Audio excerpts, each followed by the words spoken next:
चलिए, जय श्री महाकाल साथियों, कैसे हैं आप? उम्मीद है शानदार, जिंदाबाद, जबरदस्त होंगे और बहुत ही बेहतरीन तरीके से अपनी तैयारी में लगे होंगे। साथ ही साथ इंतजार कर रहे होंगे कि कब मध्य प्रदेश में एक वैकेंसी का दौर आएगा और कब आप इस वैकेंसी को भर करके एक रोजगार में कार्यरत होंगे, रोजगार प्राप्त करेंगे। देखो, इसके बारे में जैसे ही सूचना आएगी मैं आपको बताऊंगा, लेकिन हाँ, यह जरूर है कि 8,500 पदों पर जो भर्तियां होने वाली है, जिसके अंतर्गत एमपी पुलिस में 7,500, एमपी एसआई के लगभग 500 पद और स्टेनो के और एसआई के लगभग आपको 500 पद यहां पर देखने को मिलेंगे। खैर, उससे पहले एक जबरदस्त सूचना आप लोगों के लिए आई है और यह सूचना दरअसल मध्य प्रदेश के लोगों के लिए भी है और मध्य प्रदेश से बाहर रहने वाले लोगों के लिए भी, उन छात्रों के लिए भी है जो मध्य प्रदेश से बाहर रह करके अपनी तैयारी कर, जैसे यूपी, बिहार, है ना, आदि राज्य के जो लोग हैं वो उनके लिए भी सूचना है। दरअसल सूचना क्या है, जरा वो देखिएगा। आपने थंबनेल देख ही लिया होगा कि क्या है रोजगार पंजीयन का मामला। इस रोजगार पंजीयन के मामले को मैं आपको बताऊंगा और रोजगार पंजीयन की अनिवार्यता को समाप्त किया है सुप्रीम कोर्ट का क्या आदेश है, कौन कौन कर सकता है, कौन कौन फॉर्म फिल कर सकता है, आवेदन कौन कौन करेगा, उसके बारे में संपूर्ण जानकारी मैं बताता हूं।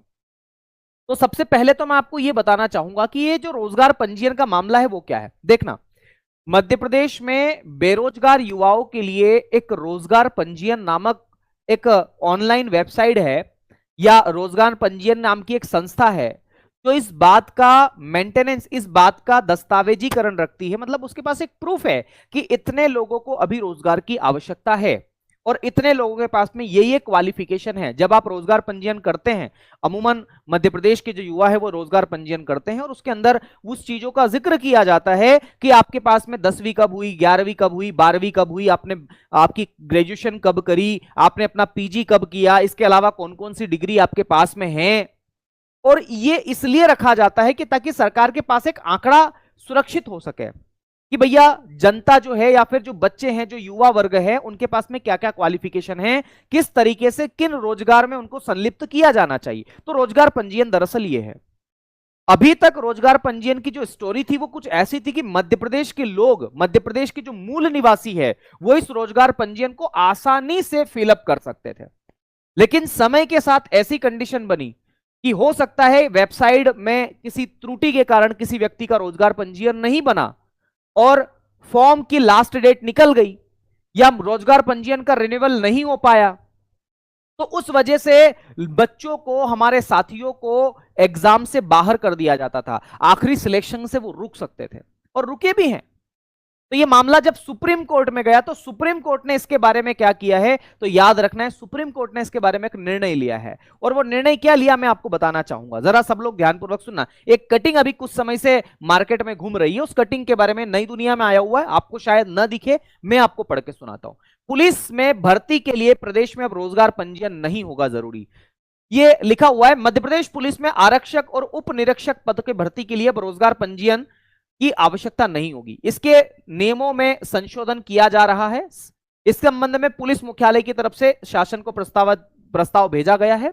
आने वाली 7,500 आरक्षकों और 500 उप निरीक्षकों को इस प्रस्तावित भर्ती में इसे लागू किया जाएगा, याद रखना है। और दरअसल ये क्यों हुआ वो जरा सुनिएगा। पुलिस मुख्यालय के अधिकारियों ने बताया कि एक अभ्यर्थी का आवेदन इसलिए अस्वीकार कर दिया गया था कि उसका रोजगार कार्यालय में रोजगार पंजीयन नहीं था। आ रही बात समझ में? और इस वजह से उसको क्या कर दिया गया था, उसका आवेदन अस्वीकार कर दिया था। इसलिए सुप्रीम कोर्ट ने यह आदेश दिया है, निर्देश दिया है कि इस पंजीयन की अनिवार्यता को समाप्त करना चाहिए और इसी आधार पर नियमों में संशोधन भी करना चाहिए ताकि हर व्यक्ति आर्टिकल नंबर 15 का अवसर की समानता का लाभ उठा सके। आ गई बात समझ में? अब देखिए, 15 दिन में बदलेगी ऐसी नियमावली, ऐसा कहा जा रहा है। फिर भी मैं आपको यहां पर बता दूं मेरे दोस्त कि क्या पूरी स्टोरी है, क्या कहानी है, वो जरा देखिएगा आप लोग एक बार। दरअसल यहां पर इस बात को बताया जा रहा है, समझना मेरी बात को, यहां पर जो है किस चीज को बताया जा रहा है, तो यहां पर ऐसा बताया जा रहा है कि सूत्रों का कहना है कि इसी कारण पुलिस आरक्षकों के पर्दों पर भर्ती में देरी हो रही है और अधिकारियों ने बताया कि 15 दिन में संशोधन हो जाएगा। मतलब कुछ अच्छी खबर आप लोगों के लिए आने वाली है। ठीक है, तो कुल मिलाकर के रोजगार पंजीयन की अनिवार्यता को समाप्त किया गया है और डेफिनेटली ये न्यूज जो है ये उत्तर प्रदेश, बिहार, बाकी अन्य राज्यों के बच्चों के लिए भी लाभकारी सिद्ध होगी, क्योंकि अब उनका भी एक बाधा थी रोजगार पंजीयन वाला मामला, तो ये थोड़ा सा सॉल्व हो गया है। और जैसे ही कोई सूचना मिलेगी हम लोग आपको जरूर बताएंगे। और एक आपका कॉमन कमेंट मेरे पास में लगातार आता रहता है, हमारी टीम के पास में